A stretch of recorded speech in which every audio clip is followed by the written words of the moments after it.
your bodies cannot bear Jahannam. If the human in its current form is thrown into Jahannam, he will evaporate. So Allah Rabbul Izzah increases your size to a size that you can bear the punishment of Jahannam. So the Rasul gave us an idea because, just a ratio. He says the tooth of a person in Jahannam will be the size of the mountain of Uhud. Now Uhud is not a hill, it is a mountain. And for those of you who have seen it or haven't seen it, it's a huge mountain range. So the Prophet ﷺ said the tooth of a person in Jahannam is the size of the mountain of Uhud.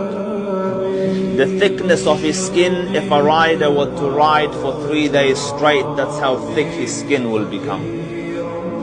And when he is placed in Jahannam, he will scream in agony and the fire will burn. And this thick skin will burn to the level where it loses its sensitivity, because so far as human creation is made, the sensory cells are on the upper level of the skin, on the epidermis. So when the skin burns and it comes to the level where his